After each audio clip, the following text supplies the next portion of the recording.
ഐസക്കാണ് ഇവിടെ സ്ഥാനാർത്ഥി LDF അല്ലേ? പക്ഷെ ഐസക്ക് നമ്മൾ അപ്രതീക്ഷിതമായിരുന്നു ഐസക്കിന്റെ ഇവിടുത്തെ ഒരു സ്ഥാനാർത്ഥിത്വം എന്ന് തോന്നുന്നു. CPM കുറച്ച് മുൻപ് ഐസക്ക് പ്രതീക്ഷിക്കുക ഒരു 2 വർഷമെങ്കിലും ആയി ഐസക്ക് ഇവിടെ ഈ മണ്ഡലത്തിന്റെ ഇതിന്റെ ചുമതലയുണ്ടായിരുന്നു. ഇവിടെ നിന്ന് പ്രവർത്തിക്കുന്നുണ്ടായിരുന്നു സൈലന്റ് ആയിട്ട്. ഐസക്കുമായി സംസാരിച്ചോ ഈ ഇവിടെ വന്നതിന് സ്ഥാനാർത്ഥിയായതിനു ശേഷം? എന്താ ഐസക്ക് പറയുന്നത്? അദ്ദേഹത്തിന്റെ പ്രതീക്ഷ എന്താ?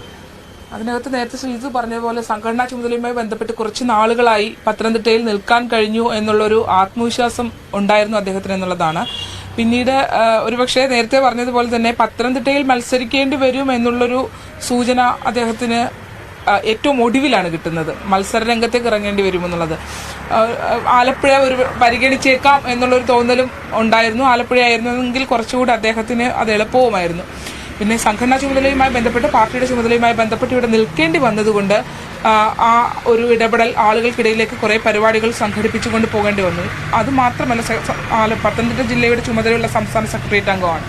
അപ്പോൾ അങ്ങനെ നിന്നതുകൊണ്ടും പിന്നീട് തിരഞ്ഞെടുപ്പിലേക്ക് പോകാൻ സാധ്യതയുണ്ട് എന്നുള്ള ഒരു കാഴ്ചപ്പാടൊക്കെ വന്നപ്പോൾ വളരെ നേരത്തെ മറ്റുള്ളവരെക്കാൾ നേരത്തെ ഈ തെരഞ്ഞെടുപ്പ് പ്രക്രിയകളുമായി മുന്നോട്ട് പോകാൻ കഴിഞ്ഞു എന്നുള്ളതാണ്. പ്രചാരണവുമായി സംഘടനയാണ് അവർക്ക് ഇപ്പൊ ആരെ സ്ഥാനാർത്ഥിയായിട്ട് പ്ലേസ് ചെയ്താലും അവരെ മണ്ഡലത്തിൽ പരിചയപ്പെടുത്തുന്നതും ജനങ്ങൾക്കിടയിൽ എത്തിക്കുന്നതും ഒക്കെ പ്രവർത്തകരാണ്. അങ്ങനെ ഒരു സംവിധാനമുള്ള ഒരു പാർട്ടിയാണ്. പത്തനംതിട്ടയിൽ അത്യാവശ്യം സംഘടനാ സംവിധാനം ആ പാർട്ടിക്ക് തീർച്ചയായും. അതായത് രഞ്ജിത്ത്, അതില് ഒരു നമ്മൾ മറന്നുപോകാൻ പാടില്ലാത്തൊരു കണക്ക് കഴിഞ്ഞ ശബരിമല പ്രക്ഷോഭത്തിന് ശേഷം ഇവിടെ മത്സരിച്ച വീണ ജോർജ് മറ്റെല്ലാ സ്ഥലങ്ങളിലും UDF വലിയ മുന്നേറ്റം ഉണ്ടായപ്പോഴും വീണ ജോർജ് എന്ന സ്ഥാനാർത്ഥിക്ക് 3,36,000 വോട്ട് കിട്ടി. അതായത് വെറും 40,000 വോട്ടിന് മാത്രമാണ് CPMന്റെ അടിത്തറ അങ്ങ് ഒലിച്ചുപോയി ഒന്നുമില്ല ഈ മണ്ഡലത്തിൽ. അത് പിടിച്ചു നിർത്താൻ കഴിഞ്ഞു. പക്ഷെ അവിടെ നമ്മൾ ഐസക്കിനെയും വീണ ജോർജിനെയും നമുക്ക് ഒരുമിച്ച് താരതമ്യം ചെയ്യാൻ പറ്റില്ല. വീണ ഇവിടുത്തെ ആളാണ്. നേരത്തെ പറഞ്ഞ സഭയുടെ വലിയ വീണ ജോർജിന് ഓർത്തഡോക്സ് സഭയുടെ പരിപൂർണമായ പിന്തുണയുണ്ടായിരുന്നു. ഓർത്തഡോക്സ് സഭയ്ക്ക് സ്വാധീനമുള്ള പല മേഖലകളും ഈ മണ്ഡലത്തിലുണ്ട്. വീണയ്ക്ക് കിട്ടിയ ആ വോട്ടെല്ലാം ഐസക്കിന് കിട്ടുമെന്ന് നമുക്ക്, അതായത് ഇത്തവണ രഞ്ജിത്ത് എനിക്ക് തോന്നുന്നു സ്പ്ലിറ്റ് ഉണ്ട്. അതായത് ഇത്തവണ നമ്മൾ കഴിഞ്ഞ തവണത്തെ വോട്ടിംഗ് പാറ്റേൺ അനുസരിച്ചുള്ള ഒരു വോട്ടിംഗ് പാറ്റേൺ ആയിരിക്കില്ല പത്തനംതിട്ടയിൽ ഉണ്ടാവുക. കാരണം കെ സുരേന്ദ്രൻ അല്ലെങ്കിൽ അങ്ങനെ ഒരു BJP നേതാവല്ല. ഇപ്പോ അനിൽ ആന്റണി പരിചയപ്പെടുത്തലുകളെ കുറിച്ച് പറയുമ്പോൾ പത്തനംതിട്ടയിലും അങ്ങനെ ഈ ദൈനംദിന രാഷ്ട്രീയത്തിൽ ഇടപെടുന്ന ഒരു ശീലമാണല്ലോ കേരളത്തിലെ രാഷ്ട്രീയ പ്രവർത്തകർക്ക്. അനിൽ ആന്റണി പക്ഷെ ഇവിടെ അങ്ങനെ ഉണ്ടായിരുന്ന ഒരാളല്ല. അവിടെയാണ് ഇന്ന് ഒരുപക്ഷെ ഈ തെരഞ്ഞെടുപ്പ് പ്രഖ്യാപിക്കുന്നതിന് മുൻപ് തന്നെ ഈ പത്തനംതിട്ടയിൽ പ്രധാനമന്ത്രി നരേന്ദ്രമോദി എത്തുന്നു എന്നുള്ളത് ഈ പരിമിതികൾ മറികടക്കാനാകുക. ഏതെങ്കിലും പ്രവർത്തകർ PC ജോർജിനോട് ആഭിമുഖ്യം ഉണ്ടായിരുന്ന പ്രവർത്തകരുണ്ടെങ്കിൽ ഇതാണ് എന്റെ സ്ഥാനാർത്ഥി എന്ന് കൃത്യമായി അവതരിപ്പിക്കാൻ. ദേശീയ രാഷ്ട്രീയത്തിൽ പോലും ഈ അനിൽ ആന്റണിയുടെ BJPയിലേക്കുള്ള വരവ് വലിയ ചർച്ചയാണ്. ഡൽഹി കേന്ദ്രങ്ങൾ പോലും നമ്മൾ സംസാരിക്കുമ്പോൾ അവർ പറയുന്ന അനിൽ ആന്റണിയുടെ വരവ് BJPക്ക് ഒരു വലിയ ക്യാച്ചാണ് എന്ന് പറയുന്നുണ്ട്. സ്വാഭാവികമായും BJP ഒരുപക്ഷെ മറ്റു മണ്ഡലങ്ങളെക്കാളും പ്രാധാന്യം കൊടുക്കുന്നതും അതിന്റെ ഒരു പശ്ചാത്തലത്തിൽ കൂടിയാകാം. ശരണ്യ, നമ്മൾ ഈ പറഞ്ഞു വന്നത് ഐസക്കിന്റെ ഒരു വരവാണ്. ഐസക്ക് വരുന്നു. ഇവിടെ നേരത്തെ പറഞ്ഞ CPMന്റെ സംഘടനാ സംവിധാനം ഐസക്കിനെ സ്വാഭാവികമായി പൂർണ്ണമായും കൊണ്ടുനടക്കുക, സംശയമില്ല. അതിനപ്പുറത്ത് ഐസക്ക് ഈ ജനങ്ങളോട് ഇടപഴകുന്ന രീതിയുണ്ട്. ഒരു ജനകീയനാകുക എന്ന് പറയുന്നത് അത്തരം സംസാരമായാലും ജനത്തിനോട് ഈ ഓരോ കാര്യങ്ങൾ ഇടപെടുന്നതായാലും മന്ത്രി എന്ന പരിചയമുണ്ട്. ആ സംവിധാനം ആലപ്പുഴക്കാർക്ക് പരിചിതമാണ്. ആലപ്പുഴയുടെ പ്രിയങ്കരനാണ്. അത് ഈ പത്തനംതിട്ട ചെലവാകുമോ? അത് മറ്റു രാഷ്ട്രീയ നേതാക്കളെ വെച്ച് നോക്കുകയാണെങ്കിൽ തോമസ് ഐസക്കിന്റെ ഒരു പ്രത്യേകതയാണ്. നമ്മളോട് വളരെ അടുത്ത് നിൽക്കുന്ന ആൾ. അത് മന്ത്രിയായിരുന്ന ഘട്ടത്തിൽ പോലും അദ്ദേഹത്തിന്റെ ഒരു ഇടപെടൽ അങ്ങനെയായിരുന്നു. ആരെ കണ്ടാലും അങ്ങനെ. അത് ഒരുപക്ഷെ തിരഞ്ഞെടുപ്പ് രാഷ്ട്രീയത്തിൽ അത് കുറെയൊക്കെ ഫലം കാണുകയും ചെയ്യാറുണ്ട്.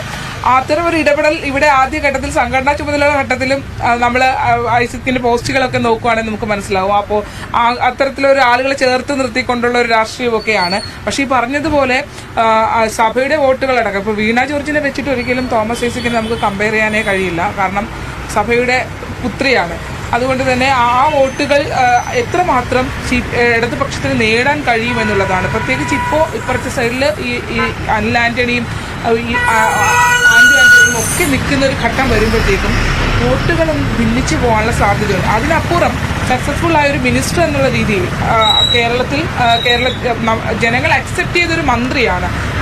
തോമസ് ഐസക് അദ്ദേഹത്തിന് മത്സരിച്ച ഘട്ടത്തിലും ജനപ്രതിനിധിയായിരുന്ന ഘട്ടത്തിലുമൊക്കെ ഒരു അക്സെപ്റ്റൻസ് നേടാൻ കഴിഞ്ഞിട്ടുള്ള ഒരാളാണ് എന്നുള്ളതാണ്. പിന്നെ ഉള്ള ഒരു ഗുണമെന്ന് പറയുന്നത് നേരത്തെ തന്നെ സംഘടനാ ചുമതല ഏൽപ്പിച്ചിട്ടുണ്ട് എന്നുള്ളതാണ്. സഭയിൽ എത്രമാത്രം ഇടപെടലുകൾ നടത്താൻ കഴിയും എന്നുള്ള പക്ഷെ അവിടെ എനിക്ക് തോന്നിയൊരു ആ രാഷ്ട്രീയം തന്നെ ഇവിടെ പറയുമ്പോൾ സക്സസ്ഫുൾ ആയിട്ടുള്ള മന്ത്രി എന്ന് പറയുമ്പോൾ ഐസക് ഇവിടെ വന്ന് ആദ്യം പറഞ്ഞത് ഞാനിവിടെ കിഫ്ബി പറഞ്ഞു തന്നെയാണ് വോട്ട് പിടിക്കുന്നത് എന്നുള്ളത് തന്നെയാണ് ഐസക് പറഞ്ഞത്. പക്ഷെ ആ കിഫ്ബി ഇന്നത്തെ നമ്മുടെ സാമ്പത്തിക സ്ഥിതിയുമായി വെച്ച് താരതമ്യം ചെയ്യുമ്പോൾ എതിരാളികൾ അത് സ്വാഭാവികമായിട്ട് താരതമ്യം ചെയ്യും. പി സി ജോർജ് ഉൾപ്പെടെയുള്ള ആളുകൾ ആ തുടക്കം തന്നെ പറഞ്ഞത് കേരള സംസ്ഥാനത്തെ ധനകാര്യ സ്ഥിതിയെ മുടിപ്പിച്ചത് ഐസക്കാണ് എന്ന് അവർ പ്രചരിപ്പിക്കുന്നുണ്ട്. അതുകൊണ്ട് തന്നെ കിഫ്ബി ആണ് ഏറ്റവും, അതായത് ഈ ധനകാര്യ സ്ഥിതി എന്ന് പറയുമ്പോൾ കേവലം സർക്കാർ ഉദ്യോഗസ്ഥർക്ക് ശമ്പളം നൽകാത്തത് മാത്രമല്ലല്ലോ, ഏറ്റവും സാധാരണക്കാരെ സംബന്ധിച്ച് സപ്ലൈകോയിൽ നിന്ന് സാധനം കിട്ടാത്തത്, ഇത്തരം വിഷയങ്ങൾ ജനങ്ങളെ ബാധിക്കുന്നുള്ള കാര്യത്തിൽ സംശയമില്ല. അവിടെ ഐസക് കിഫ്ബിയും സംസ്ഥാനത്തിന്റെ ധനകാര്യ മന്ത്രിയായിരുന്നു, മികച്ച മന്ത്രിയായിരുന്നു എന്ന് അവതരിപ്പിക്കുമ്പോൾ ജനം അങ്ങനെ തന്നെ ഇപ്പോഴത്തെ സ്ഥിതിക്ക് ഐസക് കാരണക്കാരനാണെന്ന് പ്രതിപക്ഷം പറയുമ്പോൾ അതിൽ ചില സംശയങ്ങൾ ജനങ്ങളെ സംബന്ധിച്ച് ഉണ്ടാകാനുള്ള പ്രത്യേകിച്ച് കഴിഞ്ഞ ഒരു മന്ത്രിസഭയുടെ കാലത്ത് അവർ നടത്തിയ പൊതുമരാമത്ത് വർക്കുകൾ നമുക്കറിയാലോ. ആ ഇൻഫ്രാസ്ട്രക്ചറിൽ വന്നൊരു മാറ്റം തന്നെയാണ് ജനങ്ങളുടെ പ്രത്യക്ഷ വികസനം എന്ന് ജനങ്ങൾ കണ്ടു വോട്ട് ചെയ്യാനുള്ള ഒരു കാര്യം. സ്വാഭാവികമായും ഈ കഴിഞ്ഞ സർക്കാരിന് ശേഷമുള്ള ഒരു ചർച്ചയുണ്ട്. അതായത് കഴിഞ്ഞ സർക്കാരിലെ മന്ത്രിസഭ തന്നെ തുടർന്നിരുന്നെങ്കിൽ ഒരുപക്ഷെ ഈ ഒരു സാഹചര്യത്തിലേക്ക് വരില്ലായിരുന്നു എന്നുള്ളതാണ്. അതെ, അതേ അത്തരം ഒരു ചർച്ച ആളുകൾക്കിടയിൽ നിലനിൽക്കുന്നുണ്ട്. ഒരുപക്ഷെ ആ ടീം തന്നെ ആയിരുന്നെങ്കിൽ കുറച്ചുകൂടെ സക്സസ്ഫുൾ ആവുമായിരുന്നു എന്നുള്ളൊരു തോന്നലുണ്ട്. ആ ഒരു അഭാവം ഒരുപക്ഷെ ഐസക്കിനെ പോലത്തെ ഒരു ആളെ സ്ഥാനാർത്ഥിത്വത്തിലേക്ക് കൊണ്ടുവരുമ്പോൾ അത് ഉപയോഗിക്കാൻ കഴിയുമായിരിക്കും എന്നുള്ള പ്ലസും അതിനകത്തുണ്ട്. മറ്റൊരു കാര്യം ശ്രീത്ത്, നമ്മൾ ഈ ഇപ്പൊ ഐസക്കിനെയും ആന്റോ ആന്റണിയെയും കൂടി കമ്പയർ ചെയ്യുമ്പോൾ നമ്മുടെ അനിൽ ആന്റണിക്കുള്ള ഒരു പ്രശ്നം എന്ന് പറയുന്നത് അദ്ദേഹത്തെ മണ്ഡലത്തിൽ പരിചയപ്പെടുത്തണം എന്നുള്ളതാണ്. പരിചിതമല്ല, നമ്മൾ തുടക്കത്തിൽ അത് പറഞ്ഞിരുന്നു. അത് പി സി ജോർജ് പലതവണ ചൂണ്ടിക്കാണിക്കുകയും ചെയ്തു. അതായത് അനിൽ ആന്റണിയെ പരിചയപ്പെടുത്തേണ്ടി വരും കൊണ്ടു നടന്ന്. അതിനെ അതിജീവിക്കാൻ ബി ജെ പിയുടെ പത്തനംതിട്ടയിലെ സംഘടനാ സംവിധാനത്തിന് സാധിക്കുമോ എന്നൊരു പ്രധാനപ്പെട്ട ചോദ്യമുണ്ട്. അതിന്റെ തുടക്കമാണ് ഞാൻ ശ്രീത്ത് പറഞ്ഞ പോലെ മോദി ഇവിടെ വരികയും ഈ കാര്യങ്ങൾ പറയുകയും ചെയ്യുക. അതിനപ്പുറത്തുള്ള സംഘടനാ നെറ്റ്വർക്ക് പത്തനംതിട്ടയിൽ എത്രത്തോളമുണ്ട്? ശബരിമലയുടെ നാടാണ്, സ്വാഭാവികമായും RSSന്റെ വലിയ സ്വാധീനം ഇവിടെയുണ്ട്. അത് പൂർണ്ണമായും ഉപയോഗിച്ചുകൊണ്ടുള്ള പ്രവർത്തനമായിരിക്കുമോ ബി ജെ പിയുടെ കാഴ്ചവെക്കുക? തീർച്ചയായും സംഘടനാ സംവിധാനം പത്തനംതിട്ടയിലുണ്ട്. അത് ബി ജെ പിക്ക് ഇല്ലെങ്കിലും RSSനുണ്ട്. പ്രത്യേകിച്ച് ശബരിഗിരി വിഭാഗം എന്ന് പറഞ്ഞൊരു വിഭാഗത്തിന് കീഴിലാണ് പത്തനംതിട്ട ഉൾപ്പെടെയുള്ള ഈ ലോക്സഭാ മണ്ഡലമൊക്കെ വരുന്നത്. RSSന്റെ കേരളത്തിലെ ഏറ്റവും കൂടുതൽ വർക്കുള്ള പ്രദേശങ്ങളിൽ ഒന്ന് തന്നെയാണ് ഈ പത്തനംതിട്ടയും അതിന്റെ പരിസര പ്രദേശങ്ങൾ ആയിട്ടുള്ള പല മണ്ഡലങ്ങളും അങ്ങനെ തന്നെയാണ് വരുന്നത്. അവിടെ സംഘടനാ വർക്കിനൊരു ഏതെങ്കിലും തരത്തിലുള്ളൊരു കുറവ് വരാനുള്ള സാധ്യതയില്ല. പല മേഖലകളിലും ബൂത്ത് കമ്മിറ്റിയോ ബി ജെ പിക്ക് അങ്ങനെ ഇല്ലാത്ത സംവിധാനങ്ങളൊക്കെ ഉണ്ട്. പക്ഷെ അതിനപ്പുറത്തേക്ക് ഈ പ്രവർത്തകർ തന്നെ പി സി ജോർജിനെ അങ്ങ് മനസ്സുകൊണ്ട് അംഗീകരിക്കുകയും അതിൽ നിന്ന് അങ്ങോട്ട് പൂർണ്ണമായി വിട്ടുമാറാൻ ഇനിയും കഴിഞ്ഞിട്ടില്ല എന്നൊരു പ്രശ്നമുണ്ട്. പക്ഷെ അപ്പോഴാണ് പ്രധാനമന്ത്രി ഏറ്റവും തുടക്കത്തിൽ വന്നുകൊണ്ട് ഇതെന്റെ സ്ഥാനാർത്ഥിയാണെന്ന് പറയുകയാണ് അദ്ദേഹം യഥാർത്ഥത്തിൽ ചെയ്യുന്നത്. തെരഞ്ഞെടുപ്പ് പോലും പ്രഖ്യാപിച്ചിട്ടില്ല.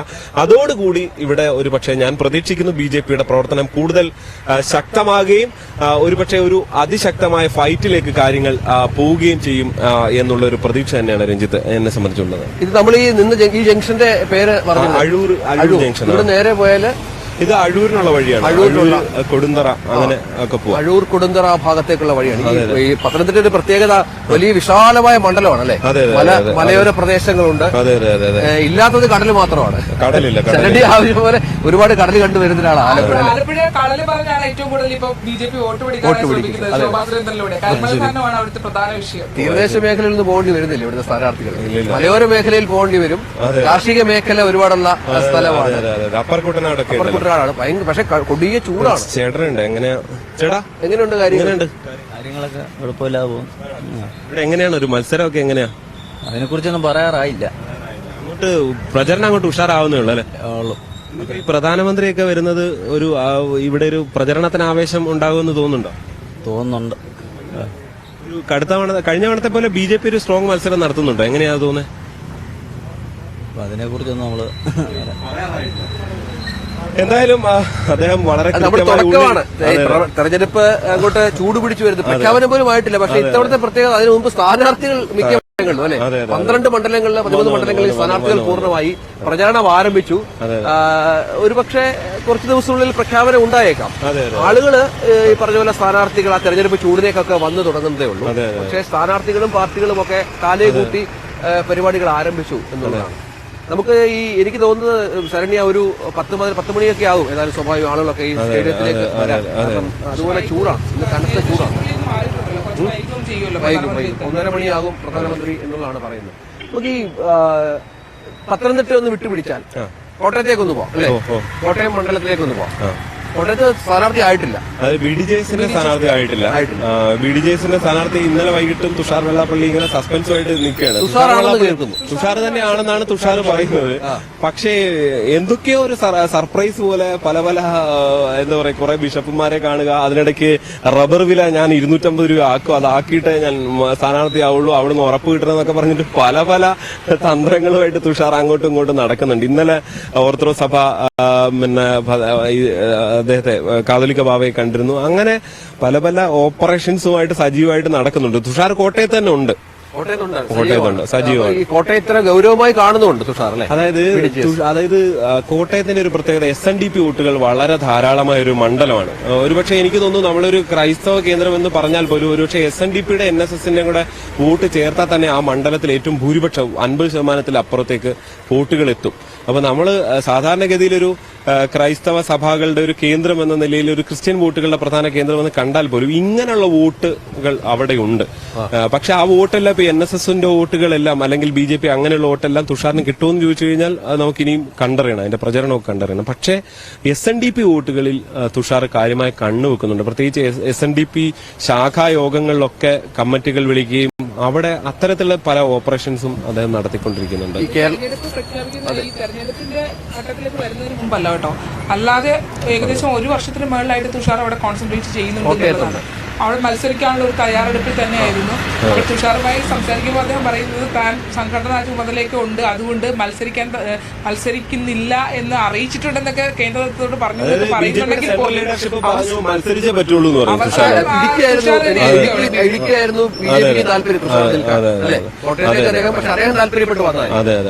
പക്ഷെ തുഷാറിന്റെ താല്പര്യം ഇടുക്കിയായിരുന്നു. SNDP യൂണിയൻ ഹൈറേഞ്ച് യൂണിയൻ വളരെ ശക്തമാണ്. തുഷാറിന് അവിടെ കുറച്ച് ഹോൾഡും ഉണ്ട്. ആ 2 കാരണങ്ങൾ കൊണ്ടാണ് കേരള കോൺഗ്രസുകളുടെ മടയിലേക്കാണ് അവര് തമ്മിലുള്ള കടുത്ത മത്സരമുണ്ട്. പ്രത്യേകിച്ച് അവിടെ കോൺഗ്രസ് പറയുന്നു, VD സതീശൻ പലതവണ വന്ന് പ്രഖ്യാപിച്ചത് ഇത് ഞങ്ങളുടെ സ്ഥാനാർത്ഥിയാണ്, ഇത് കോൺഗ്രസിന്റെ സ്ഥാനാർത്ഥിയാണെന്നാണ് ഫ്രാൻസിസ് ജോർജിനെ പറ്റി. കാരണം കഴിഞ്ഞ തവണ അങ്ങനെ ജയിപ്പിച്ച ആള് അപ്പുറത്തെ മുന്നണി മാറി പോയല്ലോ. അപ്പൊ അതുകൊണ്ട് രഞ്ജിത്ത് എനിക്ക് തോന്നുന്നു അപ്പുറത്ത് കുറച്ച് ആളുകളുണ്ട്, അവരോട് ചോദിക്കാം. നമുക്ക് സംസാരിക്കുന്നത് ഈ നമ്മൾ മാത്രം സംസാരിക്കുന്നത് അപ്പുറത്തേക്ക് മനസ്സൊന്ന് അറിഞ്ഞു പോകുന്നത് വളരെ നല്ലതാണ്. ആളുകൾ പലരും ഇന്ന് മോദിയുടെ ഒരു വരവിന്റെ ഒക്കെ ഒരു ഇവിടെ എല്ലാം ബാരിക്കേഡ് കെട്ടി അടച്ചിരിക്കുകയാണ്. ഈ കടകളും ഷോപ്പുകളും ഒക്കെ അതിനപ്പുറത്ത് മാത്രം ആൾക്ക് പ്രവേശനം. വലിയ സുരക്ഷാ ക്രമീകരണമാണ്, ഒരുപാട് പോലീസുണ്ട്, സെൻട്രൽ ഏജൻസികളുടെ ഒരു സാന്നിധ്യമടക്കം ഇവിടെയുണ്ട്. നമുക്ക് സംസാരിക്കാൻ. ചേട്ടാ എങ്ങനെയുണ്ട്? ചേട്ടാ നമസ്കാരം. ഇല്ല ഒന്നും പറയാനില്ല. ഒന്നും പറയാനില്ല. ആർക്കൊന്നും പറയാനില്ല. ഇല്ല ആരും ഇല്ല, നമുക്ക് പറയാൻ പറ്റിയ ആളുകൾ ആരുമില്ല. ഏതായാലും നമുക്ക് നടക്കാം നടക്കാം. ഈ നരേന്ദ്രമോദി പലർക്കും ഇപ്പൊ നേരത്തെ നമ്മൾ സംസാരിച്ച ഓട്ടോ ചേട്ടനടക്കേ പല കാര്യങ്ങളും അവരങ്ങനെ തുറന്നു പറയാൻ, അതായത് ഈ ചാനൽ മൈക്കിനൊക്കെ മുന്നിൽ പറഞ്ഞു കഴിഞ്ഞാൽ ഇവര് വ്യത്യസ്ത രാഷ്ട്രീയ കക്ഷികളിൽപ്പെട്ട ആളായിരിക്കും. പക്ഷെ അവർക്ക് വ്യത്യസ്ത രാഷ്ട്രീയ നിലപാടുണ്ടാകും. സത്യസന്ധമായി പലപ്പോഴും ഈ ചാനൽ മൈക്കിന് മുന്നിൽ ഒന്ന് സംസാരിക്കാൻ മാത്രമല്ല ഇവരൊന്നും അങ്ങനെ ഒരു പക്ക രാഷ്ട്രീയക്കാരും ആയിരിക്കും. അല്പസമയം കഴിയുമ്പോൾ ഈ പ്രവർത്തകർ അങ്ങോട്ടേക്ക് എത്തി തുടങ്ങുമ്പോൾ അവരെന്ത് വേണമെങ്കിലും പറയും. അവർ എത്ര ആവേശത്തിലും കാര്യങ്ങൾ അവതരിപ്പിക്കും. ഇതൊക്കെ നാട്ടിൻ പുറത്തുകാരാണ്, അവർക്ക് സംസാരിക്കുന്നതിനൊക്കെ പരിമിതിയുണ്ട്. അപ്പൊ നമ്മൾ പറഞ്ഞു വന്നത് കോട്ടയത്തെ ഒരു കേരള കോൺഗ്രസുകളുടെ ഒരു പോരാട്ടമാണ്. അത് കേരള കോൺഗ്രസിന്റെ ഒരു അസ്തിത്വം ഉണ്ടല്ലോ. അതായത് ഈ ജോസഫ് വിഭാഗത്തിന് തെരഞ്ഞെടുപ്പ് കമ്മീഷന്റെ അംഗീകാരം അടക്കം ലഭിക്കാത്തൊരു സാഹചര്യം ഉണ്ടല്ലോ, MP ഇല്ലാത്തതുകൊണ്ടാണ്. അങ്ങനെ പക്ഷെ ജോസ് കെ മാണി വിഭാഗത്തിന് ചിഹ്നം കിട്ടുന്നു, അങ്ങനെ MP മാരെല്ലാം ഉണ്ട്. അപ്പോൾ ജോസഫ് വിഭാഗത്തിനെ സംബന്ധിച്ച് ആ പാർട്ടി നിലനിൽക്കുന്നതിന് വേണ്ടിയുള്ള ജീവൻ മരണ പോരാട്ടം കൂടിയാണിത്. അവിടെ UDF-നെ സംബന്ധിച്ച് ഈ LDF സ്ഥാനാർത്ഥിയെ തോൽപ്പിക്കുക എന്നുള്ള, ചാഴികാടനെ തോൽപ്പിക്കുക എന്നുള്ളതും അവരുടെ പ്രധാനപ്പെട്ട ലക്ഷ്യമാണ്. അങ്ങനെ ഒരു കടുത്ത ഫൈറ്റ് നടക്കുന്നതിനിടെ ഈ തുഷാർ വരുന്നു എന്നുള്ളത് LDF-നെ സംബന്ധിച്ചും ഒരു വലിയ പ്രശ്നമാണ്. കാരണം LDF-ന്റെ ഈ പറഞ്ഞ പരമ്പരാഗത വോട്ട് ബാങ്കിൽ ഒരു വിള്ളൽ വീഴ്ത്തിയേക്കാം. കാരണം CPF സ്ഥാനാർത്ഥിയും അല്ല മത്സരിക്കുന്നത്. അപ്പൊ അതൊരു ആശങ്ക LDF കേന്ദ്രങ്ങളെ സംബന്ധിച്ച്, കേരള കോൺഗ്രസ് M കേന്ദ്രങ്ങളെ സംബന്ധിച്ചുണ്ട് അവിടെ. അതാണ് ശരണ്യ. നമുക്ക് ആലപ്പുഴയിലേക്ക് ഒന്ന് വരണം അല്ലെ? എന്തായാലും ആലപ്പുഴയിൽ ശോഭാ സുരേന്ദ്രൻ BJPയുടെ സ്ഥാനാർത്ഥിയാണ്, വലിയ പ്രചരണം നടത്തുന്നുണ്ട്. KC വേണുഗോപാൽ വന്നതോടെ അവിടുത്തെ മത്സരത്തിന്റെ ഒരു കളം മാറി അല്ലെ, ദേശീയ ശ്രദ്ധയെ ആകർഷിച്ചു. ആരിഫ് അവിടെ ഉണ്ട്, അതെ, സ്ഥാനാർത്ഥിയായി ഉണ്ട്. എന്താ ഒരു അവസാന ചിത്രം ഇതുവരെയുള്ള? ഈ ഇപ്പൊ ഒരു നമ്മള് പറഞ്ഞല്ലോ പ്രൈമറി ആയിട്ട് മാത്രമേ നമുക്ക് പറയാൻ പറ്റുള്ളൂ, ഇതിന്റെ ഒരു തുടക്ക സമയം മാത്രമല്ലേ ആയിട്ടുള്ളൂ. പക്ഷേ ആലപ്പുഴ ഇത്തവണ വളരെ രസകരമായ മത്സരമാണ് എന്നുള്ളതാണ്. അത് നമുക്കും രസമുണ്ട്. കാരണം കൂടെ റിപ്പോർട്ട് ചെയ്യുമ്പോഴൊക്കെ ഓരോ സ്ഥലങ്ങളിലും ഓരോ രാഷ്ട്രീയ പാർട്ടികളുടെ പ്രചരണത്തിന് പോകുമ്പോഴും നല്ലൊരു ആവേശം ഉണ്ടാക്കാനായി ആലപ്പുഴയ്ക്ക് കഴിയുന്നുണ്ട് എന്നുള്ളതാണ്. അതിൽ നമുക്കറിയാം ശോഭാ സുരേന്ദ്രൻ വന്നൊരു വെടി പൊട്ടിച്ച് ആ പിക്ചറിലേക്ക് കയറിയല്ലേ, KCയുമായിട്ടുള്ള ഒരു ഡയറക്റ്റ് ഫൈറ്റിലുള്ള ഒരു അന്തരീക്ഷം ഉണ്ടാക്കി.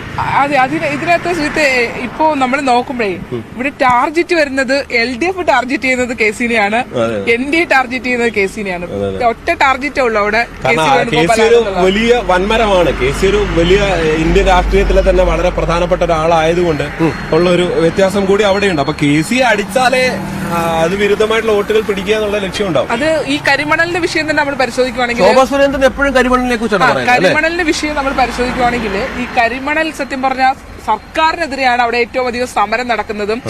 എക്സാലോജിക് വിവാദം വന്നപ്പോൾ അത് അതിന്റെ ഒരു പാരമ്യത്തിലേക്ക് ആ ആരോപണങ്ങൾ എത്തുകയും ചെയ്തു. പക്ഷേ ഇപ്പോ അതിന് കരിമണലിനെ കോൺഗ്രസിന്റെ സർക്കാർ ഉണ്ടായിരുന്ന ഘട്ടത്തിലും കർത്തയ്ക്ക് പിന്തുണ ഉണ്ടായിരുന്നു എന്ന് ഇപ്പം ഹരിപ്പാട് മണ്ഡലമൊക്കെ നമുക്കറിയാലോ. അവിടെയൊക്കെ തൃക്കുന്നപ്പുഴ അടക്കമുള്ള സ്ഥലങ്ങളിലൊക്കെ ഈ പ്രശ്നങ്ങൾ ഉണ്ടായിരുന്നു. അപ്പോ പോലും കോൺഗ്രസിനെതിരെ അത്ര വലിയ ശക്തമായ ഒരു ആരോപണം വന്നിട്ടില്ലായിരുന്നു. പക്ഷേ ശോഭാ സുരേന്ദ്രൻ പൊട്ടിച്ച ആദ്യ വെടി ഇത് തന്നെയാണ്. അതായത് ഈ കരിമണലുമായി ബന്ധപ്പെട്ട വിഷയത്തിൽ കോടിക്കണക്കിന് രൂപ ബിനാമി പേരിൽ KC വേണുഗോപാൽ ഉണ്ടാക്കി. കരിമണൽ കടത്തുമായി അതിന് വലിയ ബന്ധമുണ്ട്, കർത്തായിൽ നിന്ന് ഒരുപാട് പണം വാങ്ങിയിട്ടുണ്ട് എന്ന രീതിയിൽ ഭയങ്കര ആരോപണമാണ്. കരിമണൽ ഇപ്പോൾ കേസിലേക്ക് പോയിട്ടുണ്ട്. അതായത് KC വേണുഗോപാൽ അവിടെ പരാതി നൽകിയിട്ടുണ്ട് സൗത്ത് പോലീസ് സ്റ്റേഷനിൽ. ഈ ശോഭാ സുരേന്ദ്രന്റെ ആരോപണത്തിനെതിരെ ഒരു പരാതി നൽകുന്ന ഒരു സാഹചര്യം വന്നിട്ടുണ്ട് എന്നുള്ളതാണ്. പക്ഷേ അതിനപ്പുറത്തേക്ക് കരിമണൽ എന്തായാലും ഒരു ഇലക്ഷൻ ചർച്ചയിലേക്ക് കൊണ്ടുവരുന്നു എന്നുള്ളത് ആ നാടിന് എന്തായാലും ഗുണകരമാണ്. കാരണം നമ്മൾ ഈ കഴിഞ്ഞ തെരഞ്ഞെടുപ്പുകളൊന്നും കരിമണൽ ഒത്തിരി നാളായി അവിടെ ചർച്ചയ്ക്ക്. ആയിരം ദിവസം സമരം ചെയ്യുന്ന അല്ലെ, അല്ല ഈ മാസപ്പടി വിവാദം കൂടെ വന്നു നിൽക്കുന്നതുകൊണ്ട് അത് ഓൺ ചെയ്തു കഴിഞ്ഞാൽ ജനങ്ങളുടെ മുന്നിൽ ഒരു പ്രധാന വിഷയമായി നിൽക്കുന്നുള്ള ഒരു കാര്യം കൂടിയുണ്ട്. ശശിയേട്ട